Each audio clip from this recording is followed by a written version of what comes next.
അസ്സലാമു അലൈക്കും വറഹ്മത്തുള്ളാഹി. ഞാനിന്ന് വളരെ സന്തുഷ്ടനാണ്. നമുക്ക് കിട്ടിയിരിക്കുന്ന അതിഥി കാസർഗോഡ് ജില്ലയിൽ തന്നെ പ്രധാനപ്പെട്ട ഒരു പ്രദേശമാണ് കളനാട്. ഈ കളനാട് ദേശത്തെ സാമൂഹിക സാംസ്കാരിക തലങ്ങളിൽ വളരെയധികം നിസ്വാർത്ഥമായി സേവനമനുഷ്ഠിക്കുന്ന ഏകദേശം ഐദ്രൂസ് മുസ്ലിം ജമാഅത്ത് കമ്മിറ്റിയിൽ 30 വർഷക്കാലവും അതുപോലെ തന്നെ 10-ലധികം വർഷമായി ഇയാനത്തുൽ ഇസ്ലാം മദ്രസ PTA പ്രസിഡൻ്റായും സേവനമനുഷ്ഠിച്ച ബഹുവന്ധ്യരായ ഉംബു ഹാജി അവർകളാണ് നമുക്ക് മുമ്പിൽ അതിഥിയായിട്ട് എത്തിയിട്ടുള്ളത്. വളരെ സന്തോഷമുണ്ട് അങ്ങയെ പരിചയപ്പെടാൻ പറ്റിയതിൽ. ആദ്യം തന്നെ അസ്സലാമു അലൈക്കും വറഹ്മത്തുള്ളാഹി. വഅലൈക്കും അസ്സലാം വറഹ്മത്തുള്ളാഹി വബറകാതുഹു. ഉംബു ഹാജി അവർകളെ വളരെ സന്തോഷമുണ്ട്. നിങ്ങളുമായി ഇങ്ങനെ അഭിമുഖം കിട്ടാൻ തന്നെ വലിയൊരു സൗഭാഗ്യമായിട്ടാണ് നമ്മൾ കാണുന്നത്. ഏത് തരത്തിലാണ് ഉംബു ഹാജി അവർകൾ? ആദ്യം നിങ്ങളുടെ ബാല്യത്തിൽ തന്നെ നമുക്ക് സ്റ്റാർട്ട് ചെയ്യാമെന്ന് വിചാരിക്കുന്നു അല്ലേ? എങ്ങനെയാണ് നമ്മുടെ ഉംബു ഹാജി അവർ, നിങ്ങളുടെ ബാല്യ ജീവിതം എങ്ങനെയായിരുന്നു? ഏതൊക്കെ തരത്തിലായിരുന്നു? ചെറുപ്രായത്തിൽ അല്ലേ? എൻ്റെ ചെറുപ്രായം മുതൽ എനിക്ക് എൻ്റെ ഓർമ്മ ശരിയാണെങ്കിൽ ഞങ്ങൾ പാരമ്പര്യ കൃഷിക്കാരാണ്. പിന്നെ കുറേ പോത്തും കുറേ പിന്നെ എരുതുവണ്ടിയും കാളവണ്ടി പിന്നെ കുറേ നെൽകൃഷിയും അത് ഉപ്പപ്പാൻ്റെ പാരമ്പര്യത്തിലേ ഉള്ളത്. ഉപ്പപ്പ പിന്നെ കൃഷി മൊയ്തീൻ കുഞ്ഞി എന്ന് പറഞ്ഞെങ്കിൽ ഉപ്പപ്പാണ്. പിന്നെ ഉപ്പാൻ്റെ പേര് കൃഷി അബ്ദുള്ള എന്ന് പറഞ്ഞെങ്കിൽ നമ്മൾക്ക് ഈ നമ്മളെ പഞ്ചായത്തിലോ കാര്യത്തിലോ അടങ്ങ് അറിയപ്പെടും കൃഷി അബ്ദുള്ള. ബയ്യ ഉപ്പാജിന് പോയിനെങ്കിലും പിന്നെ ബയ്യ അബ്ദുള്ള തായൽ അബ്ദുള്ള ഹാജിന്ന് വന്ന് പിന്നെ ആ സമയത്ത് ഞങ്ങൾക്ക് മദ്രസയിൽ പോകാനോ പിടിക്കാനോ ഒരു കൃഷി ചെയ്ത് കഴിഞ്ഞെങ്കിൽ പിന്നെ ഈ മധുരക്കിഴങ്ങിൻ്റെ കൃഷി ഉണ്ടായിരുന്നു. അത് കഴിഞ്ഞ ഉടനെ പിന്നെ മുതലവാളും ഞങ്ങൾ എരുതിന് കൊടുക്കാനോ പോത്തിന് കൊടുക്കാനോ. ആ സമയത്ത് പിന്നെ ഉപ്പ പറയും, എടാ ഇന്ന് നീ സ്കൂളിൽ പോകണ്ട, നീ ഇന്ന് പിന്നെ നമുക്ക് അവിടെ മുതർക്ക് കാലി വരുന്നുണ്ട്, കാലിനിങ്ങനെ ഇളക്കുന്നത് പശുക്കളെ ഇതെല്ലാം, അപ്പോൾ നീ അവിടെ കുറച്ച് പേര് നിൽക്കണമെന്ന് പറഞ്ഞിട്ട് പിന്നെ ഇടയ്ക്കിടയ്ക്ക് സ്കൂളിൽ പോയിക്കൊണ്ടും സാമ്പത്തിക കുറവ് പിന്നെ ഒരു നല്ലൊരു ഡ്രസ്സോ ഇപ്പോഴത്തെ നമ്മളെ വിദ്യാർത്ഥികളെ മാതിരിക്കോ യുവാക്കളെ മാതിരിക്കോ ഉണ്ട് ഒരു ചുറ്റുപാടില്ല ആ സമയത്ത് എന്ന് പറഞ്ഞെങ്കിൽ ഒരു തുണി കീറിയെങ്കിൽ അതിനെ അമ്മ മുറിച്ച് രണ്ടാമത് ഉമ്മ തുന്നിത്തരും. അങ്ങനെ ഒരുപാട് നിമിഷങ്ങൾ ഉണ്ടായിരുന്നു ആ സമയത്ത്. ഇങ്ങനെയുള്ള ഒരു കാർഷികമായിട്ടുള്ള ഒരു കുടുംബത്തിൽ നിന്ന് ഇങ്ങനെയുള്ള ഒരു സേവന മനോഭാവ മനസ്കൃതിയിലേക്ക് നിങ്ങളെ നയിച്ച ഒരുപാട് ഘടകങ്ങൾ ഉണ്ടാവും ജീവിതത്തിൽ. അങ്ങനെ പ്രധാനപ്പെട്ട ഒരുപാട് വ്യക്തികളെ നിങ്ങൾക്ക് സ്മരിക്കാനുണ്ടാവും. അങ്ങനെ പല ആളുകളുണ്ടാവും. നമ്മൾ അങ്ങയുടെ സംസാരത്തിൽ ഞാൻ കേട്ട ഒരു വാക്കാണ് തായൽ അബ്ദുള്ള ഹാജി എന്നത്. അപ്പം ഈ അങ്ങയുടെ വാപ്പയാണല്ലോ അല്ലേ? അപ്പം ഈ തായൽ എന്ന ഒരു പേര്, അതിൻ്റെ പിന്നിൽ എന്തെങ്കിലും ഒരു പ്രത്യേകത അല്ലെങ്കിൽ മറ്റെന്തെങ്കിലും കാര്യങ്ങൾ? പ്രത്യേകത ഒന്നുമില്ല. അത് ഞങ്ങൾ തറവാട് പേരാണ് തായൽ. അതിൻ്റെ മീത്തെ പിന്നെ ഉപ്പാൻ്റെ ഒരു സുഹൃത്ത് അതും അബ്ദുള്ള ഹാജി തന്നെ. അത് മീത്തൽ അബ്ദുള്ള ഹാജി, ഇത് തായൽ അബ്ദുള്ള ഹാജി. പിന്നെ അങ്ങനെയാണ് ഇത് നടന്നു പോയത്. അതുകൊണ്ടാണ് ഇപ്പോൾ തായൽ ഞങ്ങൾക്കെല്ലാം കൂട്ടി വന്നത്. എൻ്റെ അനുജൻ്റെ പേര് തായൽ ഹംസാജി, തായൽ സിനാരാജി, തായൽ അബ്ദുറഹ്മാൻ ഹാജി, തായൽ മൊയ്തീൻ കുഞ്ഞി ഹാജി. അവരെല്ലാം ജ്യേഷ്ഠന്മാരെല്ലാം പറയുന്നത് എല്ലാം തായല ഒരു ഇതാക്കുക. അതിന് പിന്നെ മുന്നേ ഒരു തായലിൻ്റെ ഒരു പ്രശ്നം വന്നിട്ടില്ല. പിന്നെ 2010 ഞാനും എൻ്റെ ഭാര്യയും ഹജ്ജിന് പോയിട്ട് വന്നതിന് ശേഷമാണ് എനിക്ക് പിന്നെ തായൽ ഉംബു ഹാജി എന്നുള്ള ഒരു പേര്. തായലും ആ ഒരു ഹജ്ജിന് പോയതിന് ശേഷമാണ് ഇങ്ങനത്തെ ഒരു അല്ല മുന്നേ താലും പൂച്ചാന്ന് പറയും. താലും പൂച്ചാന്ന് പറയും. പിന്നെ ഹജ്ജിന് പോയിട്ട് വന്ന ആളുകളൊക്കെ വിളിച്ച് ഉംബു ഹാജി സുലൈമാൻ എന്ന ഹാജി നിങ്ങൾ ഉംബു ഹാജിയായി. പിന്നെ ചില ആൾ ചോദിക്കും, പിന്നെ നിങ്ങളുടെ പേര് ഉംബൂച്ചാന്ന് തന്നെയോ? ഞാൻ പറയും അല്ല, എൻ്റെ പേര് സുലൈമാൻ. അല്ല ഇബ്രാഹിം എന്നോ എന്നൊക്കെ ചോദിക്കും. അപ്പോൾ ചില പിന്നെ ഉംബൂന്ന് വിളിക്കുന്ന ആളെല്ലാം ഇബ്രാഹിം അബ്ദുല്ല എന്നുള്ള പേരുണ്ടാകുന്നത്. എൻ്റെ പേര് സുലൈമാൻ. എൻ്റെ ഉപ്പാട്ട പേര് എന്ന് പറഞ്ഞത് അത് ഉപ്പാട്ട പേരാണ് സുലൈമാൻ. പിന്നെ പിർസത്തിന് പിന്നെ ഞങ്ങൾ 10 മക്കളാണ്. അപ്പോൾ പിന്നെ ഉമ്മാക്ക് എന്നോട് ഭയങ്കര സ്നേഹം. ആ ഉമ്മാനെ ഞാൻ സഹായിക്കും. പിന്നെ എന്തെങ്കിലും പണ്ടത്തെ പണ്ട് മുതൽ തന്നെ ബാല്യത്തിലാണ് തുടങ്ങിയിട്ടുണ്ട് സേവന മനോഭാവത്തിന്റെ. ആ ചെറുപ്പത്തിലെ പിന്നെ ഞാൻ പിന്നെ ഉമ്മ പറയും, എടാ പിന്നെ പല ഇതുകൊണ്ട് ഉമ്മാനെ ഞങ്ങൾ സഹായിച്ചുകൊണ്ടായിരുന്നു. പിന്നെ അരക്കാനാണെങ്കിലോ നെല്ല് കുത്താനാണെങ്കിലോ ഞങ്ങൾ രാത്രിയെല്ലാം വന്നിട്ട് കൃഷിന്റെ പാടത്ത് വന്നിട്ട് പിന്നെ വലിയൊരു വളക്കൊണ്ട് ഇതെല്ലാം ഉണ്ട്. അതിൽ ഉമ്മ പറയും, ഇവിടെ രാവിലേക്ക് പിന്നെ അപ്പം ചൂടാൻ അരിയില്ല, പച്ചരി കുത്താന്ന് പറയുമ്പോൾ ഞങ്ങളെല്ലാം ഒരുങ്ങിയിട്ട് പോകും അതിനെ. അങ്ങനെ ഒരു സാധാരണ ഒരു കുടുംബ പശ്ചാത്തലത്തിൽ നിന്ന്, ഒരു കർഷക കുടുംബത്തിൽ നിന്ന് ഈ ഒരു സേവന രംഗത്തേക്കും പള്ളിയിലെ ഓരോ ഭാരവാഹിത്വത്തിലേക്കൊക്കെ നടന്ന് അകലുമ്പോൾ ഒരുപാട് മുഖങ്ങൾ നിങ്ങൾക്ക് ഓർമ്മയുണ്ടാവും. നിങ്ങളുടെ ജീവിതത്തിൽ ബാല്യത്തിൽ കടന്നുപോയ ഒരുപാട് നല്ല നല്ല ഓർമ്മകൾ, അങ്ങനെയുള്ള സ്മരിക്കാൻ പറ്റിയ നല്ല ആളുകൾ, വ്യക്തികളെ കുറിച്ചിട്ട്. അല്ല, അതിൻ്റെ സത്യാവസ്ഥ എന്താ പറഞ്ഞെങ്കിൽ കൃഷിയെല്ലാം അങ്ങ് പോയിട്ടാകുമ്പം പിന്നെ കുറച്ച് പക്വത ആയ സമയത്ത് നമ്മൾ ജ്യേഷ്ഠൻ പറഞ്ഞ് നീ ഇവിടെ എൻ്റെ കളിച്ച സുംബൈല, നീ ഗൾഫിൽ പോയിക്കോന്ന് പറഞ്ഞിട്ട് പിന്നെ എൻ്റെ സിംഗപ്പൂർ ഒരു ജ്യേഷ്ഠൻ ഉണ്ടായിരുന്നു. അവരെ പിന്നെ കേരളത്തിൽ പിന്നെ അപ്പം ചെറിയ കാശാണ്. പിന്നെ നമ്മൾ തന്നെ ഇവിടെ ഒരുത്തർ പിന്നെ കൊണ്ടുപോയിട്ട് ഒരു 10-20 കൊല്ലം 10-15 വർഷം അവിടെ നിന്ന് വന്നതിന് ശേഷം പിന്നെ കൃഷിയോ കാര്യമൊന്നുമില്ല. പിന്നെ വന്നതിന് ശേഷം ഞാൻ ഇവിടെ കുറെ കച്ചവടം പ്രവാസിയായിട്ടുണ്ടായിരുന്നു അല്ലേ? എത്ര വർഷക്കാലം? 10-15 വർഷം ഉണ്ടായിരുന്നു. 10 വർഷക്കാലം പ്രവാസ ജീവിതം അതിന്റെ നല്ല കാര്യങ്ങൾ. അവിടെ എന്തെങ്കിലും പ്രവാസ ജീവിതത്തിൽ എന്തെങ്കിലും ഓർക്കപ്പെടുന്ന നിമിഷങ്ങൾ പറഞ്ഞെങ്കിൽ പിന്നെ ഞങ്ങള് പിന്നെ ഞങ്ങൾക്ക് നല്ലൊരു ഒരു വിഷമത്തിന്റെ ഒരു സംഭവം ഉണ്ടായിരുന്നു. കാരണം എന്ന് പറഞ്ഞെങ്കിൽ പിന്നെ നമ്മള് പിന്നെ ഷാർജയില് പിന്നെ നമ്മളെ പിന്നെ 2-3 ചങ്ങായിമാർ, സിബിയാജിക്ക, പിന്നെ ഒന്ന് നമ്മുടെ അബ്ദുൽ കുഞ്ഞ് തളങ്കര, ഒന്ന് അയമ്പാറ മുഹമ്മദ് എല്ലാം കൂടി പിന്നെ ഒരു ഹോട്ടൽ തുടങ്ങാന്നുള്ളൊരു ഉദ്ദേശം ഉണ്ടായിരുന്നു. ആ ഹോട്ടൽ തുടങ്ങി. അപ്പോൾ എനിക്ക് പിന്നെ എന്ന് പറഞ്ഞെങ്കിൽ ഞാൻ കുറച്ച് എന്തെങ്കിലും പിന്നെ പൊറോട്ട ചൂടും സാലിന് വെക്കും,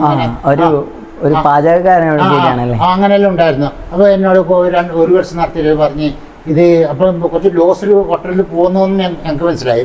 അപ്പോൾ അവർ പറഞ്ഞ് നിങ്ങൾ വലിയ ഉഷാറല്ലേ, അപ്പോൾ പിന്നെ ചോറ് വെക്കാനും പിന്നെ ഉസ്താദില്ലാത്ത സമയത്ത് നിങ്ങൾക്ക് ഭക്ഷണം പാകം ചെയ്യാനെല്ലാം അറിയുന്നത്, അതുകൊണ്ട് പിന്നെ ഈ ഹോട്ടൽ നിങ്ങൾ തന്നെ നടത്താനെടുത്തോ, നിങ്ങൾ തന്നെ നടത്തിക്കോ, ഞങ്ങൾ ഒഴിഞ്ഞിരാം, ഞങ്ങൾക്കൊന്നും തരണ്ട എന്ന് പറഞ്ഞിട്ടായിട്ട് ഞാൻ എന്നെ കൊണ്ട് ജബർദസ്തി മൂളിച്ചിട്ട് ഞാൻ മൂളിയും ചെയ്ത് അവര് വല്ല ഒഴിഞ്ഞു പോയി. ഞാൻ ഒറ്റക്കായി. ഒരു സ്റ്റോർ ഉണ്ടായിരുന്നു.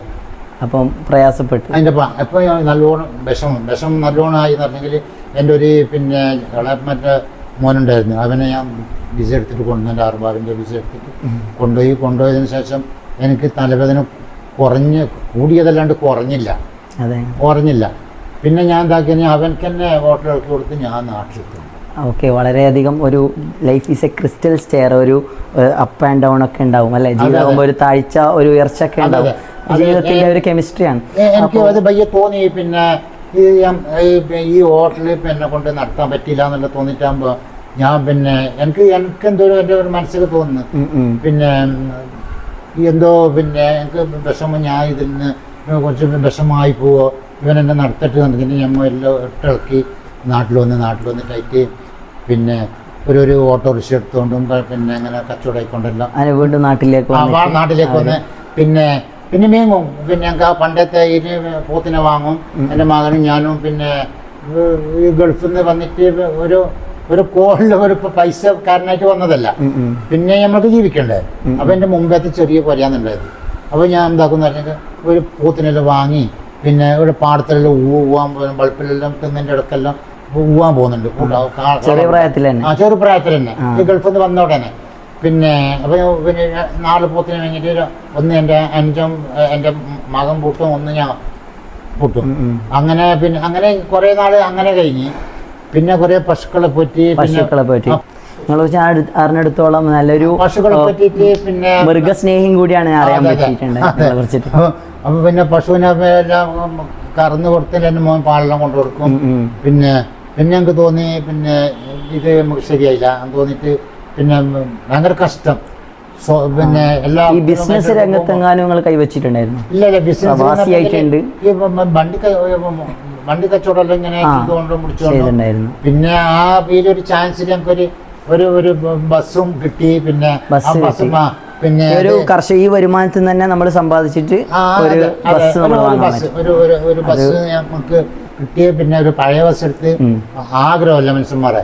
അങ്ങനെ പിന്നെ കുറച്ച് നാൾ അത് ഓടി. പിന്നെ അതിനും കിട്ടി. അവിടുത്തെ ബാല്യത്തിൽ മദ്രസ എന്ന് പറയുന്നതും സ്കൂൾ അല്ലെങ്കിൽ അതൊക്കെ വലിയ ഇമ്പോർട്ടൻ്റ് ആയിട്ടുള്ള ഒരു സംഭവമാണല്ലോ. എങ്ങനെയാണ് അവിടുത്തെ അനുഭവങ്ങളൊക്കെ? ആരൊക്കെയാണ് പ്രധാന ഉസ്താദുമാർ, ഗുരുനാഥന്മാർ, അങ്ങനെ എന്തെങ്കിലും ഓർമ്മകൾ? പിന്നെ ഞാൻ പഠിക്കുന്ന സമയത്ത് പിന്നെ കളനാടിൻ്റെ ഉസ്താദ് പാലത്തങ്കര ഉസ്താദ് എന്ന് പറയും. അത് നമ്മളെ ഉസ്താദാണ്. പിന്നെ ഒരു അഹമ്മദ് കുഞ്ഞി മുസ്ലിയാറുണ്ടായിരുന്നു, നമ്മളെ ദർബാർ ചാൻ്റെ ഒരു മരുമകൻ മേൽപ്പറമ്പിൽ. പിന്നെ അത് ബയ്യ വന്ന പാലത്തങ്കര ഉസ്താദിനെ ഞങ്ങൾക്ക് ആദ്യം അറിയും. എങ്കിലും പാലത്തങ്കര ഉസ്താദ് എന്ന് പറഞ്ഞെങ്കിൽ നല്ലൊരു ചുണക്കുട്ടി. ഇപ്പോഴത്തെ പിന്നെ നിങ്ങളെ പോലത്തെ നമ്മളെ മദ്രസയിലെ ഉസ്താദ് നല്ല ഒരു ഉഷാറിൻ്റെ ഉസ്താദ്മാരല്ലേ ഇപ്പോൾ പഠിച്ചാൻ കുട്ടികൾ. ഇപ്പോൾ പഠിച്ചാൻ വെച്ചിട്ട് നമ്മളെ മദ്രസയിൽ ഇപ്പോൾ ഏറ്റവും പിന്നെ നമ്മൾക്കൊരു മനസ്സ് സമാധാനം ഉണ്ടതും നമ്മളെ കമ്മിറ്റിക്ക് മനസ്സ് സമാധാനം ഉണ്ടതും പിന്നെ നമ്മളെ മദ്രസയിലെ ഉസ്താദ്മാരെ പറ്റിയിട്ടാണ്. എന്താ നല്ല ഉഷാറാണ്. അതേ ഉഷാറാണ് നമ്മളെ പാലത്തങ്കര ഉസ്താദ്. എത്ര പിന്നെ അവർക്ക് പിന്നെ പാഠം കൊടുത്താലും അത് ഇതുമാതിരി 1 മണിക്കൂറല്ല. അത് രാവിലെ പിന്നെ ഒരു 7:30 പോയെങ്കിൽ പിന്നെ 9:45 വരെ പോകും. ആ മണിക്കൂർ മധുര മേൽപ്പമ്പിലൊക്കെ നടന്നു പോകാൻ. ഉസ്താദിന്റെ ശിക്ഷണത്തിൽ എത്ര വർഷങ്ങൾ പഠിച്ചിട്ടുണ്ടാവും? ഞാൻ ഉസ്താദിന്റെ ആ സമയത്ത് പിന്നെ 4 വരെ 5 വരെ എന്തോ പഠിച്ചു. അത്രയും മദ്രസയിൽ പോയിട്ട് സംസാരത്തിൽ കളനാടിന്റെ ഉസ്താദ് എന്ന് പറഞ്ഞാൽ പിന്നെ അത്രയും പിന്നെ എല്ലാവരും പിന്നെ ഒരു ബഹുമതി കൊടുക്കുന്നതാണ്. ഞങ്ങള് പിന്നെ ഈ സൈക്കിൾ ചവിട്ടിയിട്ട് പോകുന്ന സമയത്ത് പള്ളിക്ക് തന്നെ ഞങ്ങൾ പള്ളിനെടുക്കുന്ന ഇറങ്ങിയിട്ട് ഉന്തിയിട്ട് കൊണ്ടുവരും. അങ്ങ് പള്ളി കഴിഞ്ഞ ശേഷം ഞങ്ങൾ ചവിട്ടും. അത്രയും ബഹുമാനിക്കുന്ന ഉസ്താദാണ്. പിന്നെ അത്രയും സ്നേഹം ഉസ്താദ്. ജനം മൊത്തം അതുകൊണ്ട് കളനാടിന്റെ ഉസ്താദ്. ഞാൻ പല വേദിയിലും പറയലുണ്ട്, നമ്മളെ ഉസ്താദ് കളനാടിന്റെ ഉസ്താദ്, നമ്മളെ സ്വന്തം ഉസ്താദ്. ആ പാലത്തങ്കര ഉസ്താദിനെ പറ്റിയിട്ട് എപ്പോഴും പിന്നെ നല്ലതല്ലാണ്ട് എൻ്റെ വായിന്ന് പോയിട്ടുണ്ടായില്ല. ഇപ്പോഴോ പിന്നെ അതിലെ പോകുമ്പോൾ ഉസ്താദ് അസ്സലാമു അലൈക്കും എന്ന് പറഞ്ഞൊരു സലാം പറയാണ്ട് ഞാൻ ഉസ്താദിന്റെ കബറും പുറത്തുനിന്ന് ഞാൻ പോക്കില്ല അങ്ങോട്ട്. പിന്നെ ഉസ്താദിന്റെ പിന്നെ പെരുന്നാളോ ഇങ്ങനെല്ലാം വരുമ്പം റംസാൻ മാസത്തിലോ എല്ലാ ഉസ്താദൊക്കെ പോയിട്ട് ഒരു ഫാത്തിഹ ഓതിയിട്ട് കൊടുത്തിട്ട് ഞാൻ വരും. ചില സമയത്ത് പിന്നെ മദ്രസന്ന് പള്ളിയിലിരുന്നിട്ടാകുമ്പോൾ ഉസ്താദ് നേരത്തെ വരും. അൽക്കഫ് ഭയങ്കരത്തിൽ ഓതും. ആ സമയത്ത് എന്തെങ്കിലും ഞാൻ എല്ലാം പോയിട്ട് ചോദിക്കും, ഉസ്താദ് എന്തും വെള്ളോട്ടം വേണം ഉസ്താദെ. അത് ഞാൻ പിന്നെ ഈ ബാസായിട്ടാകുമ്പോൾ പിന്നെ ഞാൻ ആ ഉസ്താദ് തന്നെ ഒന്നും പണ്ട ഇപ്പൊ ഒന്നും പണ്ട. എന്നാ ഓരോക്കും വിളിച്ചിട്ട് എന്നോട് പറയും, ദിവസം വെള്ളം എടുത്തോണ്ടാ ഞാൻ ഉസ്താദിന് വെള്ളം കൊടുക്കും. അത്രയും സ്നേഹത്തിൽ പിന്നെ ഞാനും പിന്നെ ഞങ്ങളൊക്കെ ഒന്നിച്ച് പഠിച്ചാലും പിന്നെ എല്ലാം ഈ ഉസ്താദിനെ ഭയങ്കര സ്നേഹിക്കുന്ന ഉസ്താദിനെ കുറിച്ച് ഇത്രമാത്രം ഒരാൾ ഇങ്ങനെ ഹൃദയം തുറക്കുമ്പോൾ അത്രമാത്രം വിശാലമായിട്ടുള്ള ഒരു വ്യക്തിത്വമായിരുന്നു നമുക്കത് മനസ്സിലാവുന്നത്. അത് കൂടാണ്ട് എന്നെ പഠിപ്പിച്ച ഉസ്താദ് അല്ലേ. പിന്നെ എനിക്ക് നല്ലൊരു പിന്നെ അതിലൊരു ഭാഗ്യം കിട്ടി ഉസ്താദിന്റെ മയ്യത്ത് കുളിപ്പിക്കാൻ. അത് വലിയൊരു ഭാഗ്യം എനിക്ക് തോന്നുന്നു. ഇതിന്റെ ഒരു ഭാഗമായിട്ട് കിട്ടുന്ന ഒരു അവസരം. പിന്നെ ഞാൻ പിന്നെ മക്കളോട് പറഞ്ഞ് എൻ്റെ ഉസ്താദ് പിന്നെ ഞാൻ മാറിയെന്ന് ഞാൻ കൂട്ടിക്കോളാം, വെള്ളം കൂട്ടിക്കോളാം. പിന്നെ അല്ല ഉമ്പുച്ച എങ്ങനെ പിന്നെ ഉപ്പാനെ കുളിപ്പിക്കാൻ കൂടണം എന്ന് പറഞ്ഞിട്ട് ഫുള്ള് സജീവ ഉസ്താദിനെ മയ്യത്ത് കുളിപ്പിച്ചതും പിന്നെ എല്ലാം പിന്നെ നമ്മുടെ 2-3 ആൾ കൂടി പിന്നെ ഉസ്താദിന്റെ ശിഷ്യന്മാർ തന്നെ അതെനിക്ക് തോന്നുന്നത് ഒരു വലിയൊരു ഭാഗ്യം. അത് ഏറ്റവും വലിയ ജീവിതത്തിൽ നമുക്ക് നമ്മൾ പഠിപ്പിച്ച ഉസ്താദിനെ അത് വളരെ നല്ലൊരു ഭാഗ്യമായിട്ടാണ്. പിന്നെ ആ സമയത്ത് പിന്നെ മദ്രസില് നബിദിനം ആ സമയത്ത് നബിദിനത്തിന്റെ അനുഭവങ്ങൾ ഞാൻ ചോദ്യത്തിലേക്ക് വരാൻ ഇങ്ങനെ ഉണ്ടായിരുന്നു. ആ സമയത്തുള്ള നബിദിനത്തിന്റെ അനുഭവങ്ങളൊക്കെ എങ്ങനെയായിരുന്നു? എങ്ങനെയാണ് അവിടുത്തെ ഈ ഒരു കാലത്തെ അന്നത്തെ കാലത്തുമായി താരതമ്യം ചെയ്യുമ്പോൾ പണ്ട് കാലത്തെ അനുഭവങ്ങൾ എങ്ങനെ? പണ്ടത്തെ കാലത്ത് പിന്നെ ഒരു സ്റ്റേജോ കാര്യമോ ഒന്നും ഉണ്ടാവില്ല. പിന്നെ ഡെസ്ക് ഇട്ടിട്ട് പിന്നെ അതിൻ്റെ മുകളിൽ പിന്നെ കയറി നിന്നിട്ടാണ് പാട്ട് പാടുന്നത്. നല്ല നല്ല പാട്ടുകൾ ഉസ്താദ് പിന്നെ ഉസ്താദിന്റെ നാമത്തില് പിന്നെ കുറെ പാട്ടുകൾ ഉണ്ടായിരുന്നു. എഴുതുന്ന ഉസ്താദ് പിന്നെ പഠിപ്പിച്ച പാട്ട് പിന്നെ അത് ഞാൻ സാധാരണ പാടലുണ്ട്. പഴയകാല നബിദിന ഓർമ്മകളൊക്കെ ഒരുപാടുണ്ടാവും അല്ലേ? അപ്പോൾ ഇപ്രാവശ്യം ഇപ്പോഴുള്ള ഒരു നബിദിനത്തിനെ പഴയ നബിദിനമായി താരതമ്യം ചെയ്യുമ്പോൾ എങ്ങനെയൊക്കെയാണ് കാണാൻ പറ്റുന്നത്? അല്ല എനിക്ക് പിന്നെ അതില് പിന്നെ ഇപ്പോഴത്തെ നബിദിനവും മുമ്പത്തെ നബിദിനമായിട്ട് എനിക്ക് ഇഷ്ടപ്പെടുന്നത് മുമ്പത്തെ നബിദിനമാണ്. കാരണം എന്താണെന്നെങ്കിൽ ഞങ്ങൾ ആ കുട്ടികളായിട്ടുള്ള സമയത്ത് പിന്നെ നല്ലൊരു അച്ചടക്കവും പിന്നെ ഉസ്താദ്മാരോട് പിന്നെ ഒന്നും പറയൂല. പിന്നെ ഉസ്താദ്മാരെ പറ്റി നിൽക്കില്ല. പിന്നെ ഉസ്താദ്മാരെ കാണുമ്പോൾ ബാക്കിൽ പോയിട്ട് നിൽക്കും. പിന്നെ കുഴപ്പമില്ല. ഈ പ്രാവശ്യത്തെ നമ്മളെ ഈ സമയത്തെ നബിദിനം കുഴപ്പമുണ്ട് എന്നല്ല പറയുന്നത്. എങ്കിലും പിന്നെ ആ പിന്നെ അവരവരെ പിന്നെ ഓരോരോ ഇതല്ലേ ആ സമയത്ത് അവരുടെ ബാല്യത്തിലുള്ള ആ ഒരു അപ്പൊ സാമ്പത്തികം ഒന്നുമില്ല. കാരണം എന്ന് പറഞ്ഞെങ്കിൽ പിന്നെ എവിടെങ്ങൾ പുള്ളോ ബടി കൊണ്ടുപോയെങ്കിൽ ഞങ്ങളെ പോലത്തെ ആള് ഹൂയിന്റെ എന്നൊക്കെ ബടി കൊണ്ടുപോയെങ്കിൽ അതില് കടലാസിന്റെ പേപ്പറിന്റെ ഒരു കൊടിയാക്കിയിട്ട് ഇങ്ങനെ പിടിച്ചിട്ട് പോകുന്ന ആ സമയം. പിന്നെ ഇപ്പോഴത്തെ കൊടി വാങ്ങിക്കുന്നോ വാങ്ങാനോ അന്നത്തെ സ്റ്റേജുകളും പരിപാടികളും സ്റ്റേജ് എങ്ങനെയാണെന്നുണ്ടായത്? സ്റ്റേജ് ഉണ്ടാകുന്നത് പിന്നെ നമ്മളെ കുട്ടികളെ ഡെസ്ക് ഒരു സൈഡിൽ വെച്ചിട്ട് പിന്നെ അതിലൊന്ന് പാടിക്കൊള്ളാം. ഉസ്താദ് നിങ്ങളെ സപ്പോർട്ട് ചെയ്യും നല്ല രീതിയിൽ, അങ്ങനെ ഉണ്ടോ അല്ലെങ്കിൽ സ്വന്തം തന്നെ? പിന്നെ ഉസ്താദിനെ ഞങ്ങൾക്ക് പഠിക്കും. കാരണം എന്ന് പറഞ്ഞെങ്കിൽ ഉസ്താദിനെ പിന്നെ ഉസ്താദിന്റെ ആക്കെന്ന് പറഞ്ഞെങ്കിൽ അടിക്കാത്ത പിള്ളമാരുണ്ടാവും. എന്നെ വലിയ അടിച്ചിട്ടുണ്ടായില്ലാന്ന് തോന്നുന്നു എനിക്ക്, എന്തെങ്കിലും അടിച്ചിട്ടുണ്ടാവും. എങ്കിലും ഉസ്താദിനോട് പഠിപ്പ് കുരുമുളക് പൊടിച്ചിട്ട് ഒരു തുണിക്കഷ്ണത്തിൽ കെട്ടിയിട്ട് വെള്ളത്തിൽ ഇങ്ങനെ ആ പിന്നെ അത്രയും പിന്നെ പഠിപ്പിക്കാനും വേണ്ടിയിട്ട് കഠിനാധ്വാനം ചെയ്ത് പകലില്ലാണ്ട് രാത്രി ദർസ് പിന്നെ പോയില്ലെങ്കിൽ പിന്നെ ഉസ്താദും കുറച്ച് പിള്ളമാരും വന്നിട്ട് ചിരട്ടന്റെ മാലിട്ടിട്ട് കൊണ്ടുപോകും. അപ്പൊ ഉസ്താദെല്ലാം പിന്നെ അതുകൊണ്ടാണ് അതൊക്കെ ഒരു ഇപ്പൊ ആലോചിക്കുമ്പോ ഇപ്പോഴത്തെ കുട്ടികളെ അങ്ങനെ ചിരട്ട എടുക്കാനോ മാലയിടാനോ പോയെങ്കിൽ നമ്മൾക്ക് നമ്മളെ പുറവും ചെമ്പരാവും. പിന്നെ മുമ്പത്തെ മാതിരിയല്ല.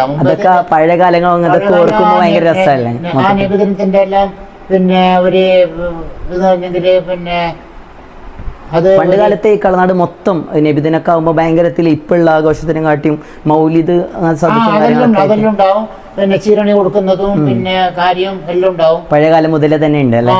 അതുമാതിരി തന്നെ ഉണ്ടാവും. പിന്നെ ഇറച്ചിയും ചോറും അതെല്ലാം കൊടുക്കും. പിന്നെ ഇങ്ങനെയെങ്കിലും ഭാരി ചാടാനില്ലെങ്കിലും പിന്നെ അതിൻ്റെ മാതിരി ചെയ്യും, നല്ല ഉഷാറിൽ ചെയ്യും. ഇപ്പോൾ കളനാട് ഇപ്പം ഒരുപാട് പ്രവാസികളൊക്കെ ഉള്ള ഒരു നല്ലൊരു സാമ്പത്തികമായിട്ട് അത്ര കൊണ്ട് ഉഷാറുള്ള നാടായി. പഴയ കാലത്ത് എങ്ങനെയായിരുന്നു ഈ കളനാടിന്റെ അവസ്ഥ?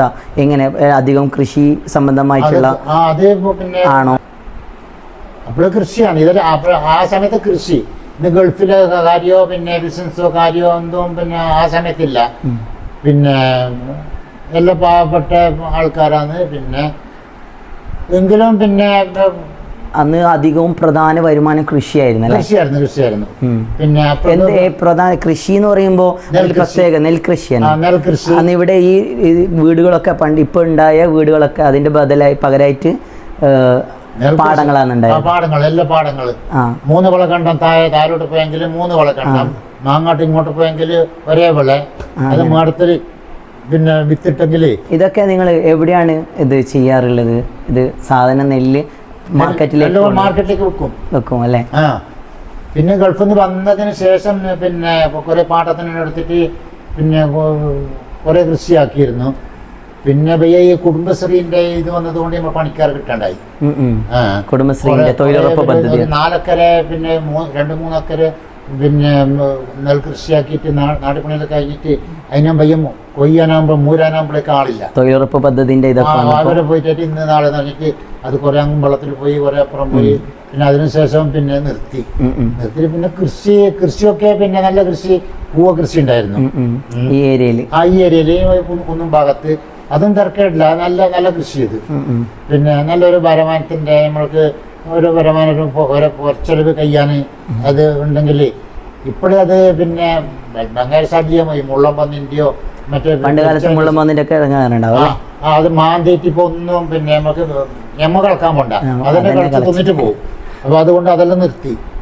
പിന്നെ ഇപ്പോഴ് പിന്നെ കൊറോണ സമയത്ത് 2-3 ആട്ടിനെ വാങ്ങിച്ച് അതിലിപ്പോ കുറെ കുട്ടികളായി. പിന്നെ അതിന്റെ പുള്ളി മക്കളായി. ഒരു 10-50ഓളം അനുഗ്രഹം. പിന്നെ അൽഹംദുലില്ലാ പിന്നെ 10-70 വയസ്സായവർക്കും നല്ല അന്തസ്സിൽ ജീവിച്ച് പിന്നെ ജീവിതത്തിന് ഒരു ബുദ്ധിമുട്ടും വന്നിട്ടില്ല.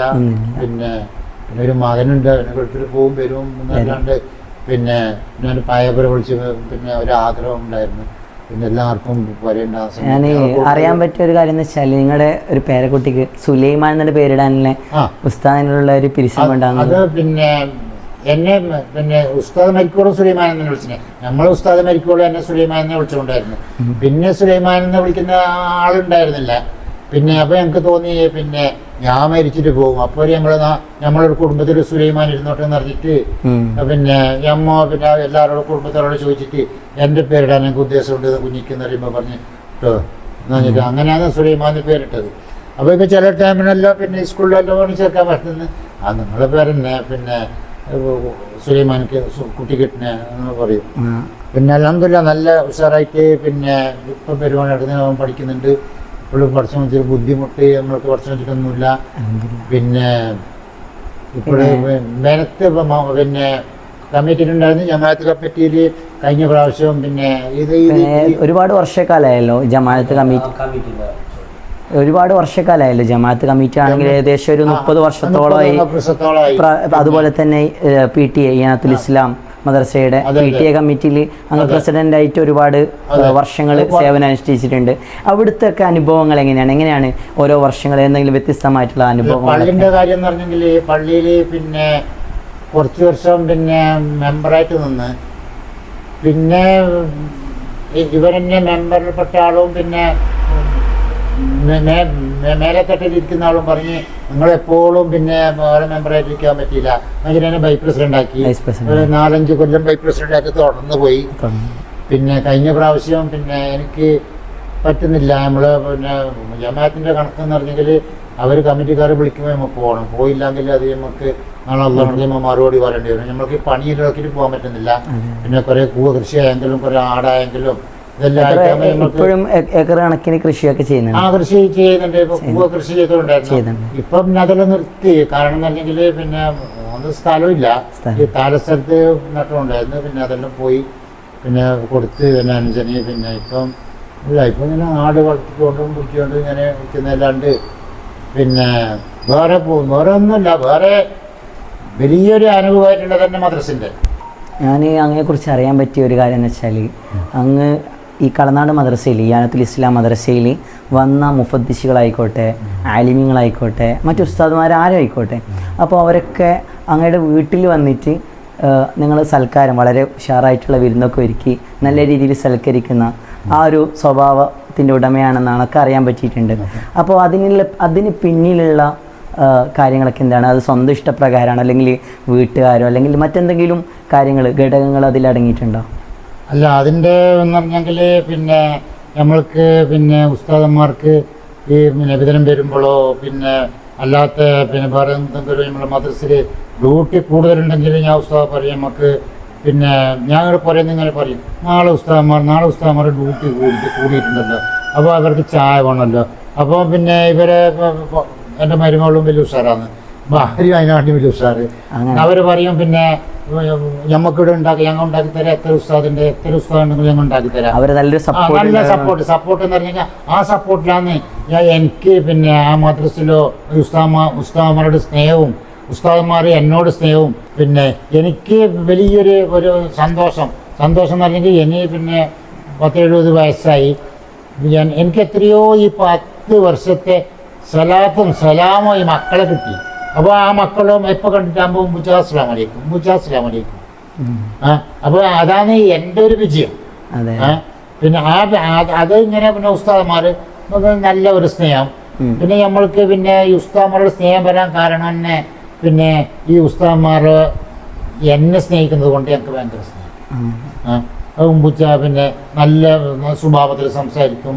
പിന്നെ ആ സംസാരത്തിന് നമ്മൾക്ക് ഈ ഉസ്താദിന് എന്തിനും നമുക്ക് കൊടുക്കാൻ പറ്റുന്നത്.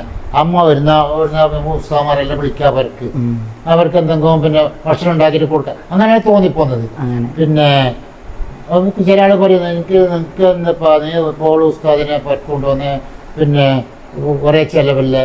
ഞാൻ പറഞ്ഞു ഉസ്താദന്മാർക്ക് ചിലവായെങ്കിലും നമ്മൾക്ക് ആ ഒരു ദുആ നമ്മളെ പുറയുന്ന കിട്ടിയെങ്കിൽ വലിയ ഹൈറാന്നത്. അത് പൈസ കൊടുത്ത് വാങ്ങാൻ കിട്ടാത്തൊരു സാധനമാണ് ദുആ.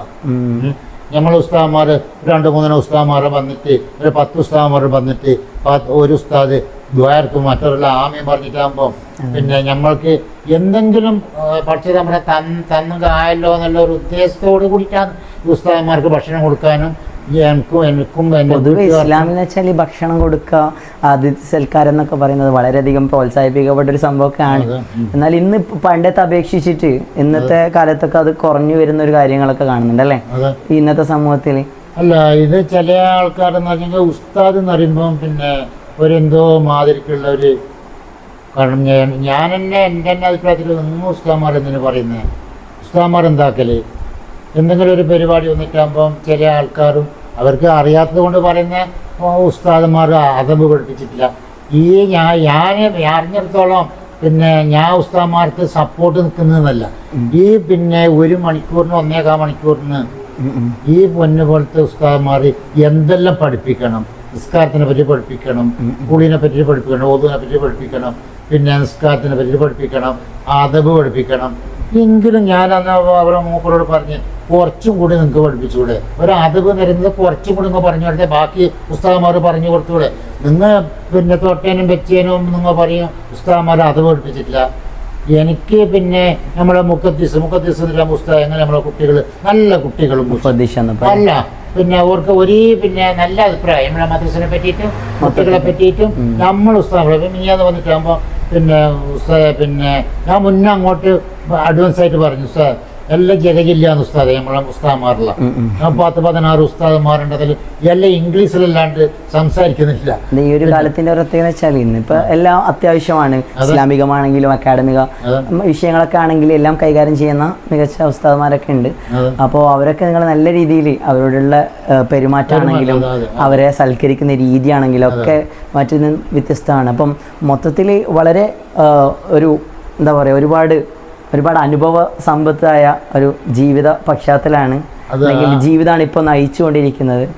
അപ്പം ഇനിയും ഒരുപാട് ഇങ്ങനെയുള്ള നല്ല നല്ല പ്രവർത്തനങ്ങളും ആലിമ്യങ്ങളെ സ്നേഹിക്കാനുള്ള മനസ്സും പഠിച്ചവനെ നിലനിർത്തട്ടെ. പിന്നെ അതുപോലെ തന്നെ ഇനിയും ഒരുപാട് കാലം നമുക്ക് സേവന നിരതരായി കാണാനും അതുപോലെ തന്നെ നമ്മുടെ PTA പ്രസിഡൻ്റായി ഒരുപാട് കാലം ഇനിയും സേവനമനുഷ്ഠിക്കാൻ ഊർജ്ജസ്വലതമായിട്ട് സേവനമനുഷ്ഠിക്കാനുള്ള തൗഫീക്ക് അങ്ങക്ക് പഠിച്ചവൻ നൽകട്ടെ എന്ന് ആത്മാർത്ഥമായിട്ട് മനസ്സിൻ്റെ അടിത്തട്ടിൽ നിന്ന് ദുആ ചെയ്യാണ് ഇൻഷാ അല്ലാഹ്. എനിക്കിങ്ങനെ തോന്നുന്നു എൻ്റെ വിജയം ആലിമ്യങ്ങളുടെ ദുആ. അപ്പോൾ ആ ഒരു നിങ്ങളുടെ വിജയം ആലിമ്യങ്ങളുടെ ദുആ എന്ന ആ ഉറച്ച വിശ്വാസം നിങ്ങൾക്ക് ആഖിറത്തിലും ദുനിയാവിലൊക്കെ പഠിച്ചവൻ അതിൻ്റെ വിജയങ്ങൾ കാണിച്ചു തരട്ടെ. വളരെയധികം നല്ല രീതിയിൽ ഇനിയും ഒരുപാട് കാലം നമ്മുടെ യാനത്തിൻ്റെ പ്രസിഡൻ്റായി PTA പ്രസിഡൻ്റായി നല്ല സേവനങ്ങൾ കാഴ്ചവെക്കാനും പ്രവർത്തന നിരതരാവാൻ ഊർജ്ജസ്വലമായിട്ട് പ്രവർത്തിക്കാനൊക്കെ പഠിച്ച തമ്പുരാൻ നിങ്ങൾക്ക് തൗഫീഖ് നൽകട്ടെ. നിങ്ങളുടെ എല്ലാ പ്രാർത്ഥനകളിലും നമ്മളെയും നമ്മുടെ കുട്ടികളെയും കുടുംബക്കാരെയൊക്കെ ഉൾപ്പെടുത്തുക. വളരെ സന്തോഷമുണ്ട് ഈ നിമിഷത്തിൽ നിങ്ങളുമായി സംബന്ധിക്കാൻ പറ്റിയതിൽ. റബ്ബ് സുബ്ഹാനഹു വ തആല ഒരു ആയിരായിരം സൗഖ്യം നിങ്ങൾ അനുഗ്രഹിക്കട്ടെ. അസ്സലാമു അലൈക്കും വറഹ്മത്തുള്ളാഹി.